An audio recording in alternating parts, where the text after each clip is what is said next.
It's a great opportunity to talk about my life's passion, which is, as you just said, Richard, strategic partnerships.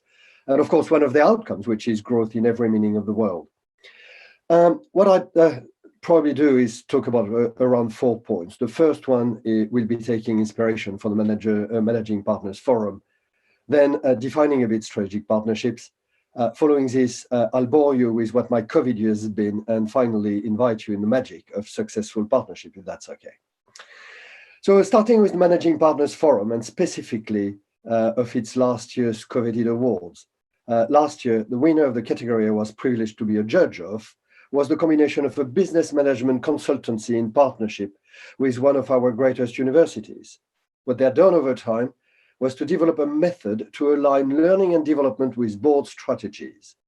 That alignment would impact the company's strategic planning, how to drive change, better customer centricity, and so on. In a sense, it was about moving the firm professionals from a single knowledge focused on law to multi-skills, enabling to diversify offers to their clients. What the partner did was to combine and apply academic, practitioner, and advisory knowledge.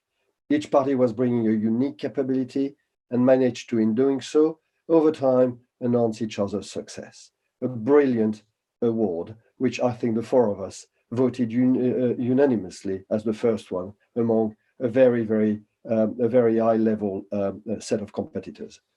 Okay, so that's taking inspiration from a Managing Partners Forum. But of course, there are thousands, hundreds of thousands, if even new strategic partnerships created every year. It's exactly your point, Richard, isn't it? But what are they? Well, I suppose if we want to define strategic partnerships, I would do it in the following way. They are a voluntary engagement of organizations to bring assets to other parties that these parties don't have, and over time, deliver strategically important business objectives that none of the parties could have achieved on their own and by traditional means such as purchasing. Of course, this is a pretty different meaning to partnerships as a form of association as we know it in our profession, and bear with that definition if that's okay. If we accept that definition of strategic partnering, let me talk briefly of my COVID year through 4 partnering vignettes, and don't go to sleep, please, if I hope that's not going to be the case.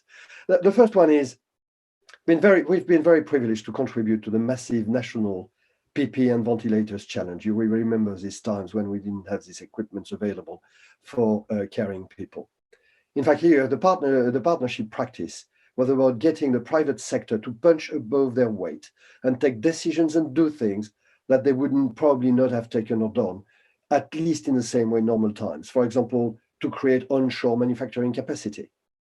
The enabler on the other side of the partnership was a somewhat unusual support and sometimes different contracting mechanism from government.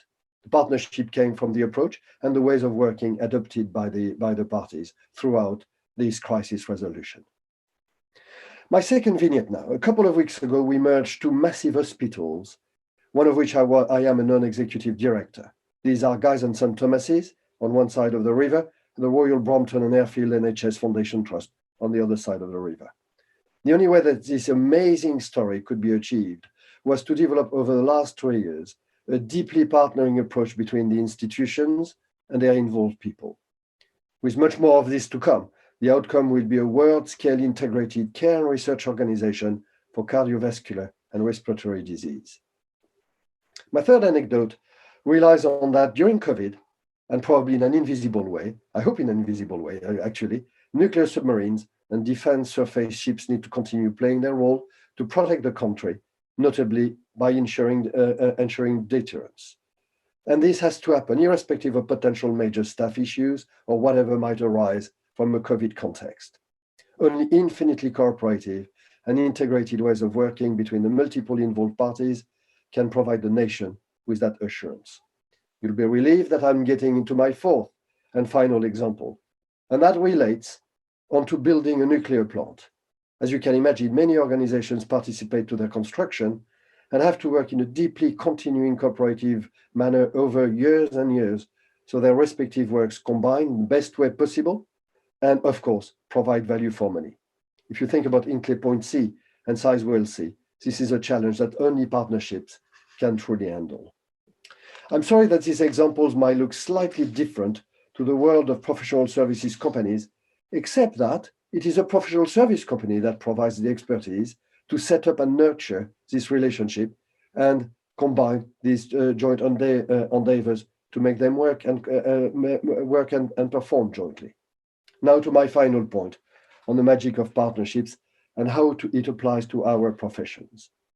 If you need finances, access to new markets, access to new knowledge, capabilities, capacities which you don't have, then think strategic partnerships. My main purpose in life is that usually they don't work to plan, except if they are well practiced. This requires a rigorous methodology and a similar rigor than when working a piece of law or a piece of accounting or whatever the science that you're practicing. It is, in fact, as people talk about sometimes, the science of partnerships. My final encouragement will therefore be to use and abuse of the partnership practice and be found while you're doing this to invest in what it takes to develop the muscles to succeed with them. Spend my life doing so, wrote books, articles, can therefore assert with some confidence the transformational value and the magic of the practice. So good luck.